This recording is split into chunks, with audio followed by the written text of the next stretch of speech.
ಓಂ ಶ್ರೀ ಗುರು ಬಸವಲಿಂಗಾಯ ನಮಃ.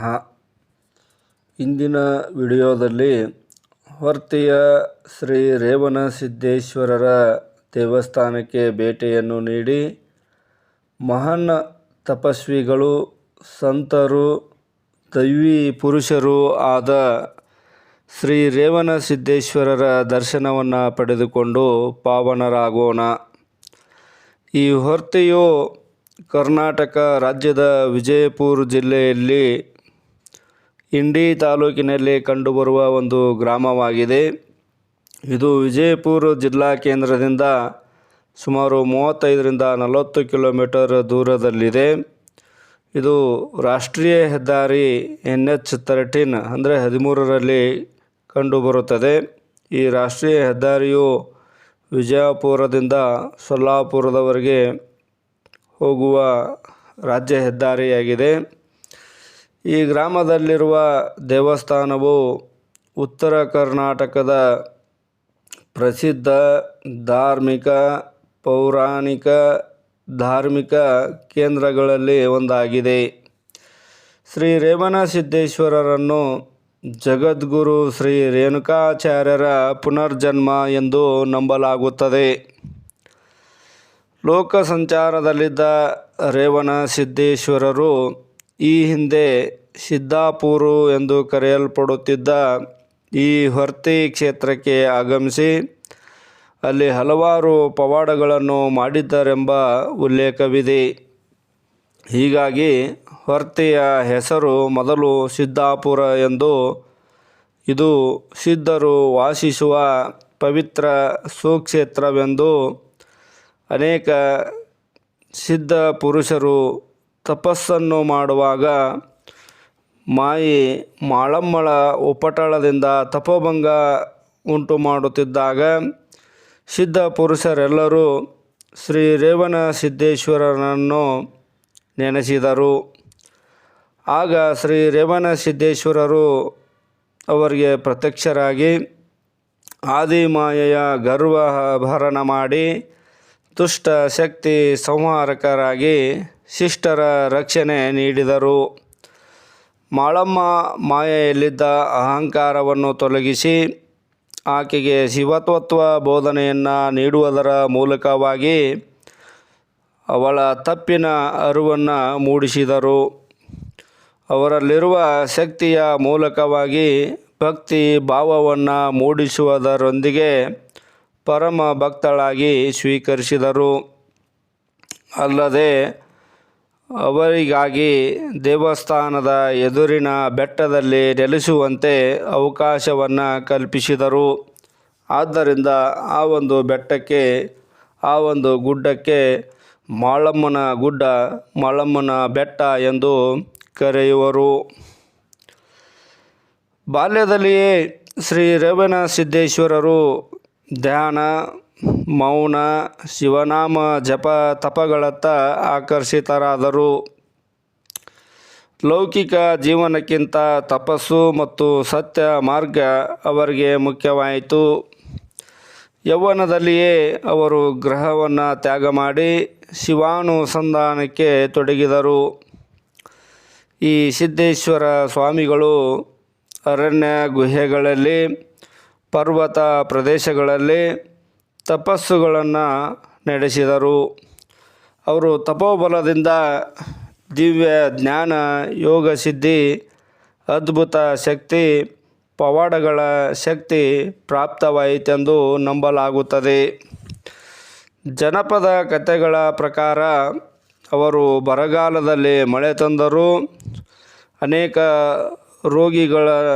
ರೋಗಗಳನ್ನು ಗುಣಪಡಿಸಿದರು, ಸಂತಾನ ಭಾಗ್ಯವಿಲ್ಲದವರಿಗೆ ಸಂತಾನ ಭಾಗ್ಯವನ್ನು ಕಲ್ಪಿಸಿದರು, ಕಷ್ಟ ಎಂದು ಬಂದವರಿಗೆ ಸಂಕಷ್ಟಗಳನ್ನು ಪರಿಹಾರವನ್ನು ಮಾಡುತ್ತಾರೆ ಎಂದು ಈ ಸ್ವಾಮಿಗಳ ಕೃಪೆ ಲಭಿಸುತ್ತದೆ ಎನ್ನುತ್ತಾರೆ ಭಕ್ತರು. ಜನರ ಕಷ್ಟಗಳಿಗೆ ಸ್ಪಂದಿಸ್ತಕ್ಕಂಥವರು ಈ ರೇವಣಸಿದ್ದೇಶ್ವರರು ಆಗಿದ್ದರು ಎಂದು ಹೇಳಲಾಗುತ್ತದೆ. ಅಹಂಕಾರಿಗಳ ಗರ್ವಭಂಗ ಮಾಡಿದರು. ಇವೆಲ್ಲವೂ ಇವರ ಶಿವಶಕ್ತಿಯ ಲೀಲೆಯಾಗಿವೆ ಎಂದು ಭಕ್ತರು ನಂಬುತ್ತಾರೆ. ಇವರನ್ನು ಪುರಾಣಗಳಲ್ಲಿ ಶಿವನ ಉಷಾವತಾರ ಎಂದು ವರ್ಣಿಸಲಾಗಿದೆ. ಶ್ರೀ ರೇವಣ ಸಿದ್ದೇಶ್ವರರು ಹೇಳಿದ ಹಾಗೆ ಶಿವನು ಹೊರಗೆಲ್ಲೆಲ್ಲೂ ಇಲ್ಲ, ನಿನ್ನೊಳಗೆ ಇದ್ದಾನೆ. ಶಿವನು ಹೊರಗೆಲ್ಲಿಲ್ಲ, ನಿನ್ನೊಳಗೆ ಇದ್ದಾನೆ ಎಂದು ಹೇಳುತ್ತಾರೆ. ಭಕ್ತಿ, ಕಾಯಕ ಮತ್ತು ಸತ್ಯವೇ ಮೋಕ್ಷದ ದಾರಿ ಎಂದು ಹೇಳಿದ್ದಾರೆ. ಇವರು ಗ್ರಾಮದಿಂದ ಗ್ರಾಮಕ್ಕೆ ಸಂಚರಿಸಿ ಲಿಂಗಧಾರಣೆ, ಕಾಯಕವೇ ಕೈಲಾಸ, ಸಮಾನತೆ, ಭಕ್ತಿ ಮತ್ತು ಶ್ರಮದ ಜೀವನ ಇವುಗಳನ್ನು ಜನತೆಗೆ ಬೋಧಿಸಿದರು. ಇನ್ನು ಇಲ್ಲಿಯ ಜಾತ್ರೆಯ ಬಗ್ಗೆ ಹೇಳುವುದಾದರೆ, ಈ ಹೊರ್ತೆಯಲ್ಲಿ ಮಾಳಮ್ಮ ಮಾಯೆಯಲ್ಲಿದ್ದ ಅಹಂಕಾರವನ್ನು ತೊಲಗಿಸಿದ ನಂತರಲಿಂದ ಅಲ್ಲಿಂದ ಇಲ್ಲಿಯವರೆಗೆ ಇಂದಿನವರೆಗೆ ಶ್ರಾವಣ ಮಾಸದ 3ನೇ ಸೋಮವಾರ ಹಾಗೂ ಚಟ್ಟಿ ಅಮಾವಾಸ್ಯೆಯ 11ನೆಯ ದಿನ ರೇವತಿ ನಕ್ಷತ್ರದಂದು ಶ್ರೀ ರೇವಣ ಸಿದ್ದೇಶ್ವರರು ಭಕ್ತರಿಗೆ ದರ್ಶನ ನೀಡುವುದಕ್ಕಾಗಿ ನಂದಿಕೋಲು, ಪಲ್ಲಕ್ಕಿ ಮೆರವಣಿಗೆಯೊಂದಿಗೆ ಗುಡ್ಡದ ಮೇಲಿರುವ ಪರಮ ಭಕ್ತಳೆನಿಸಿಕೊಂಡ ಮಾಳಮ್ಮನ ದರ್ಶನದ ದಿನಕ್ಕೆ ದೇವರ ಗುಡ್ಡ ಏರುವ ದಿನದಂದು ಹೊರ್ತೆಯ ಜಾತ್ರೆಯು ಅದ್ಧೂರಿಯಾಗಿ ಸಡಗರದಿಂದ ಸಂಭ್ರಮದಿಂದ ನಡೆಯುತ್ತದೆ. ಈ ಜಾತ್ರೆಯಲ್ಲಿ ಲಕ್ಷಾಂತರ ಜನರು ಕೂಡಿರುತ್ತಾರೆ. ಬೃಹತ್ ರಥೋತ್ಸವ ಮತ್ತು ಕುಂಭಮೇಳ, ಪಲ್ಲಕ್ಕಿ ಉತ್ಸವ, ನಂದಿಕೋಲಿನ ಮೆರವಣಿಗೆ ಇನ್ನೂ ಅನೇಕ ಮುಂತಾದ ಧಾರ್ಮಿಕ ಕಾರ್ಯಗಳು ಜರುಗುತ್ತವೆ. ಈ ಕ್ಷೇತ್ರವನ್ನು ಉತ್ತರ ಕರ್ನಾಟಕದ ಮೊದಲ ಜಾತ್ರೆಗಳ ಹೆಬ್ಬಾಗಿಲು ಎಂದು ಪ್ರಸಿದ್ಧಿಯನ್ನು ಪಡೆದಿರುತ್ತದೆ. ಈ ಜಾತ್ರೆಗಾಗಿ ಭಾಳಷ್ಟು ಅನೇಕ ಬೇರೆ ಬೇರೆ ಊರುಗಳಿಂದ, ಬೇರೆ ಬೇರೆ ರಾಜ್ಯಗಳಿಂದ ಈ ಜಾತ್ರೆಗೆ ಆಗಮಿಸುತ್ತಾರೆ.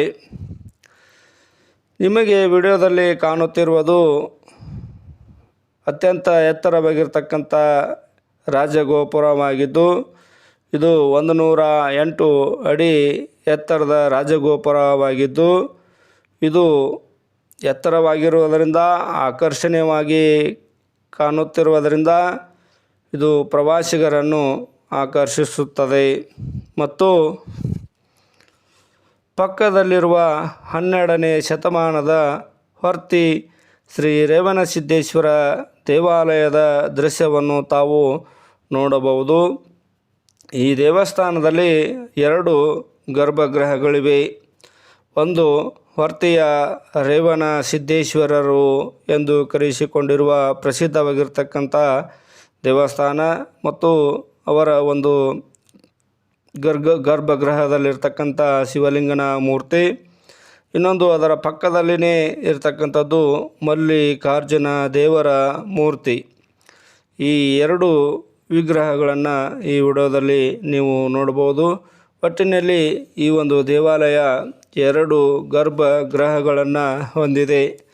ಮತ್ತು ದೇವಾಲಯದ ಮುಂಭಾಗದಲ್ಲಿ ಮುಖಮಂಟಪದಲ್ಲಿ ಅನೇಕ ಶ್ರೀ ರೇವಣ ಸಿದ್ದೇಶ್ವರರಿಗೆ ಸಂಬಂಧಿಸಿರ್ತಕ್ಕಂಥ ಚಿತ್ರಗಳನ್ನು ಅವರಿಗೆ ಜೀವನದ ಚರಿತ್ರೆಯನ್ನು ಒಳಗೊಂಡಿರ್ತಕ್ಕಂಥದ್ದು, ಅವರ ಪವಾಡ ಲೀಲೆಗಳನ್ನು, ಅವರಿಗೆ ಸಂಬಂಧಿಸಿದಂಥ ಅನೇಕ ಚಿತ್ರಗಳನ್ನು ಗೋಡೆಯ ಮೇಲೆ ಚಿತ್ರವನ್ನು ಅಲ್ಲಿ ಬಿಡಿಸಲಾಗಿದೆ.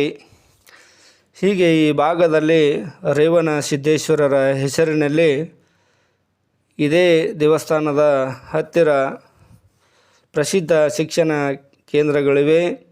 ಗ್ರಾಮೀಣ ಭಾಗದ ವಿದ್ಯಾರ್ಥಿಗಳಿಗಾಗಿ PU ಕಾಲೇಜ್ ಮತ್ತು ಇಂಗ್ಲೀಷ್ ಮೀಡಿಯಂ ಕಾಲೇಜ್, ಪ್ರಾಥಮಿಕ ಮತ್ತು ಪ್ರೌಢ ಶಾಲೆಗಳಿವೆ.